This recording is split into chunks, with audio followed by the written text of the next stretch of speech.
இங்க இப்படி பாருங்க,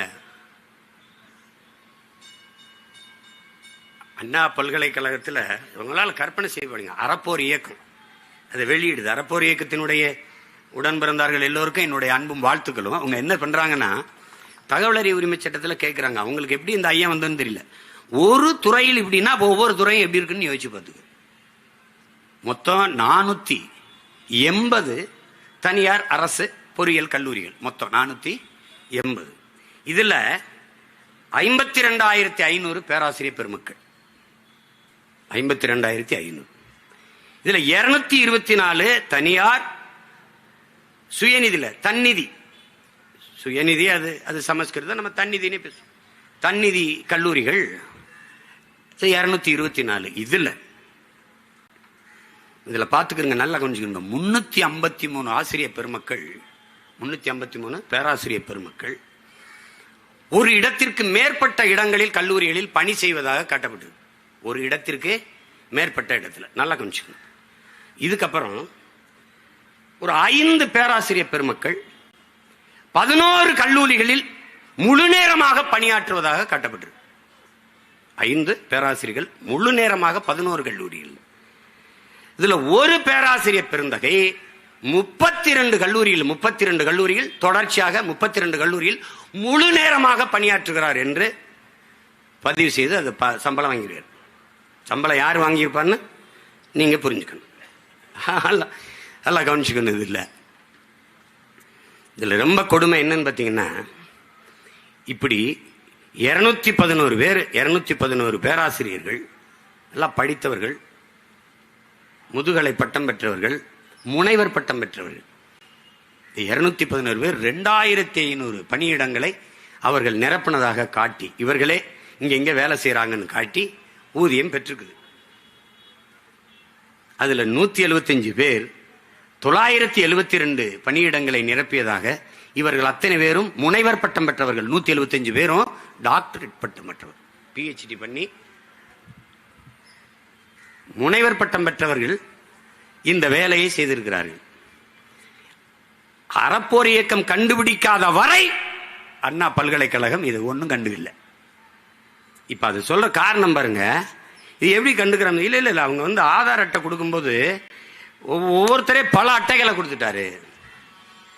ஆனா இவன் நமக்கு என்ன கற்பிச்சான், ஆதார் அட்டை தான் எல்லாத்துக்குமான பெருத்த அடையாளம், எல்லா வலிக்கும் ஒரே நிவாரணி ஆதார் தான். கடைசி அந்த ஆதாரே பயனற்றதுன்னு ஆயிடுச்சு. இத்தனை பேரும் வெவ்வேறு ஆதார் அட்டைகளை கொடுத்து எங்களை ஏமாற்றி விட்டார்கள். அங்க இருந்த படங்கள் வெவ்வேறு முகமைப்பில் இருந்தது. உயர்ந்த தொழில்நுட்பத்தை கற்றுக் கொடுக்கிற பல்கலைக்கழகத்தில் இதை கண்டுபிடிக்க முடியலன்னா அப்ப என்ன நடக்குதுன்னு பாரு. இது எத்தனை நாளா நடந்திருக்குது? அதிமுக ஆட்சி காலத்திலிருந்து நடக்குது, தொடர்ந்து நடக்குது. இதுல இன்னும் கொடுமை, மாரிச்சாமி முரளிபாபன் 2 பேரும் 6 ஆண்டுகளா ஓமன் நாட்டில் வேலை செய்கிறார்கள். அவர்கள் இந்த பொறியியல் கல்லூரியில் வேலை செய்யறதா சம்பளம். இந்த பொறியியல் கல்லூரியின் உரிமையாளர்கள் யார்? இன்றைக்கு அமைச்சரவையில் இருக்க பெருந்தகையில் ஐயா MRK பன்னீர்செல்வம், பெருமதிப்பிற்குரிய பெருந்தகை ஐயா துரைமுருகனுடைய கல்லூரி, நம்ம ஐயா சட்ட மேதை ராமராட்சி நீச்சி நாயகன் இருக்குதா, அவருடைய கற்பக விநாயகம், ஐயா துரைமுருகனுடைய கிங்ஸ்டன், எல்லாம் ஒரு தொலைக்காட்சி, ஒரு வலையொலி எவனும் வாயில இருக்கல. அந்த 24 இந்த தமிழ் தொலைக்காட்சி ஒன்று மட்டும்தான் போடுது, 24/7 தமிழ். அதுல மட்டும்தான் ஒரு தம்பி பேசிட்டு, அவர் ஏமாத்திருக்காரு, இவர் ஏமாத்திருக்காருன்னு. அவன் இருக்கானோ நாளைக்கு வேலையை விட்டு தூக்குறாங்களோ என்ன ஏலவோ. எவ்வளவு வசதியாக இதை பற்றி பேசாது ஒரு வலையொலி, ஒரு தொலைக்காட்சி பொது விவாதத்துக்கு எடுத்தது உண்டா? இதைவிட கொடுமை இந்த நாட்டில் உண்டா? நீ இதெல்லாம உனக்கு பிரச்சனை, நீ ஆடியோ வெளியிடு, உட்கார்ந்து நீ IPS படிச்சுட்டு வர்றது, SP AC DCR எதுக்கு? சீமா யார்கிட்ட என்ன பேசுறான், எங்க ஏச்சியை துப்புறான், எங்க இறங்கி ஓரத்தில் நின்று ஒண்ணு கடிக்கிறான், உன் வேலை மயிராடாது, மயிராடா. திடீர்னு இந்த வெண்ணைகளுக்கு காளியம்மா மேல அப்படியே பாசம். ஏன்டா புடிங்கியல அவ போட்டிட்டால மயிலாடுதுறையில போய் நின்று இந்த எழுதி காளியம்மான்னு வேலை செஞ்சு ஜெயிக்க வச்சிருக்க வேண்டியதானே. ஏய் நாங்க பிசுரும்பா அப்புறம் உசுரும்பா, அது உனக்கு என்ன மசுருக்கு அந்த பிரச்சனை, உனக்கு என்ன பிரச்சனை, உனக்கு என்ன பிரச்சனை? இது என் கட்சி பிரச்சனை. பெத்த தாயவே சும்மா வாய மூடிட்டு பேசாம இருக்க மாட்டியா அப்படிங்கிறோம். ஆத்தாளப்பன் பேச்சே கேட்காதனால தான் இந்த வேலையை செஞ்சுக்கிட்டு இருக்கேன். இல்லைன்னா மீட்டர் இருந்து ஓய்வு பெற்றிருப்பேன், இல்ல வாத்தியாரா போயிருப்பேன் சொந்தக்காரங்க மாதிரி. என்னத்தையாவது பேசுறது ஆடியோ, ஐயோ சீமான ஒழிச்சு போடுவோம் அப்படின்னு. டேய் நீனும் தான் ஒன்னா பேசி பார்த்த, 15 வருஷமா ஒரு பொம்பளை விட்டு பேசி பார்த்த. அதுக்கப்புறம் தான் ஃபேன் ஃபாலோவிங் அதிகமாயிடுச்சு. கேர்ள்ஸ் ரொம்ப ஃபாலோ பண்றது. அப்பா நான் அப்படி போவேன் சலையே சீமாண்டி சீமாண்டின்னு. ஒரு சிடுமுஞ்சி நினைச்ச ரொமான்ஸ் இருக்கு போல் இருக்கா அப்படின்ட்டு. அப்படிதான் என் தம்பி கார்த்திக்கு personal advice as elder. You don't worry, be happy.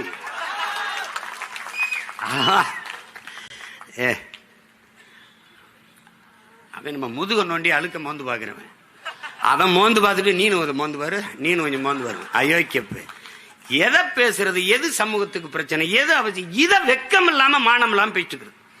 யார் யாரை வச்சிருக்கா, எந்த நடிகை யாரோட போறா, அவளுக்கு 10 லட்சம் இவன் தான் வாங்கி புரோக்கர் ஏஜென்ட் இந்த மாதிரி, அவன் அந்த நடிகை அந்த இதை வச்சு இதை வச்சு உங்களுக்கா எப்படி அவங்க பிள்ளை பொண்டாட்டி ஆத்தால சோறு போடுறவங்களுக்கு மானம் கட்டண. சி என் தங்கச்சி சொல்லிச்சுல, பேசுறது பெருமாள் ராமர், கேட்கறது ராமாயணம், இடிக்கிறது பிள்ளையார் கோயில் பெருமாள் கோயில் மாதிரி, படிக்கிறது ராமாயணம், இடிக்கிறது பெருமாள் கோயில் மாதிரி, பேசுறது பெரியாரு, அப்புறம் இங்கே போடுறதெல்லாம் கேவலமா பெண்களை இழிவுபடுத்தி பேசுறது. அவனுக்கு ஒன்றும் கிடையாதுடா. 23 மீனவனை கைது செஞ்சு போனானே, பேசுனானா ஒருத்தனை பேர் சொல்ற. தமிழ்நாட்டின் தொல்லியல் ஆய்விற்கு எதற்காக சமஸ்கிருதம்? ஏன்டா சீமானை தவிர ஒருத்தனும் கேட்கல. எதுக்கு? தோண்டி பார்த்தா கீழடியில தெரிந்த எழுத்து, அங்க இருந்த எழுத்து ஓடுகள்ல, அங்க இருக்கிற ஆவணங்கள்ல இருந்த எழுத்து தமிழ் எழுத்தா சமஸ்கிருதமா? உனக்கு மனசு வருதாடா? தமிழனின் தொன்ம நாகரிக சுவடு சான்று என்று சொல்ல உனக்கு வாய் வர? திராவிட நாகரிகங்கிற, இந்திய பண்பாடுங்கிற. ஏதுரா திராவிட அன்னைக்கு சொல்லு? எதுரா இந்தியாங்கிற நிலப்பரப்பு? எது நாடு? எதுரா சொல்லு? எதுரா 2500 ஆண்டுக்கு முன்னாடி ஏது? 600 ஆண்டுக்கு முன்னாடி ஏது? 1800 தான் கன்னடம்ங்கிற மொழியே உருவாகுது. நீ சொல்றபடி திராவிட மொழின்னு வச்சா கூட. அதுக்கப்புறம் கீழே என்ன? சமஸ்கிருதம் தெரிந்திருக்க வேண்டும், திராவிட மொழிகள் தெரிந்திருக்க. வாடங்க, திராவிட மொழி எதுன்னு சொல்ற? எது எது திராவிட மொழி? என் தாய் நிலத்தை தோண்டி ஆய்வு செய்வதற்கு திராவிட மொழி எதற்கு? சமஸ்கிருதம் எதற்கு? 40 உப்பு மூட்டை அனுப்பியிருக்கிய பாராளுமன்றத்திற்கு, மானங்கட்டு. நீங்க போன தடவை 39 உப்பு மூட்டை தூக்கி போடுவாங்க, அப்புறம் முடிஞ்சவனே ஏற்றி விடுவாங்க. வண்டியில் ஏற்றி இறக்குறதா 5 வருஷம் போயிடுச்சு. இப்போ அதை ஏற்றி இறக்குவாங்க. எல்லாம் பேசுற, தமிழ் பேசுற, அது பேசுற, எல்லாம் பேசுற. இந்திய நாடாளுமன்ற கட்டடத்தின் முகப்பிலே சமஸ்கிருதத்தில், ஆங்கிலத்தில், இந்தியில் கல்வெட்டு இருக்கிறது. ஏன்? உலகத்தின் முதல் மொழி தமிழ், இந்திய மொழிகளின் தொன்மையை தமிழிலிருந்து அறியலாம் என்று பிரதமர் அவர்களே அவ்வளவு பேசினீங்களே, ஏன் என் தாய்மொழியில் அங்கு கல்வெட்டு இல்லை என்று ஒருத்தன் கேட்கல, சீமானை தவிர. ஏன் ஏன் கேட்கல? ஏன் கேட்கல? எவ்வளவு கொடுமை பேர். கேட்க மாட்டார்கள். அங்க எதுக்கு சமஸ்கிருதத்தில் கல்வெட்டு இருக்குது? அங்க எதுக்கு இங்கிலீஷ்ல இருக்குது, இந்தியில இருக்குது? வச்சுக்க, என் தாய்மொழியில் இருக்கணும்ல. உலக நாடுகள்லாம் போனா உலகத்தின் முதல் மொழி, மூத்த மொழி தமிழ், எங்கள் இந்தியாவில் இருப்பது பெருமை பேச தெரியுதில்ல. இந்திய மொழிகளின் தொன்மையை தமிழிலிருந்து அறியலாம் பேச தெரியுதில்ல.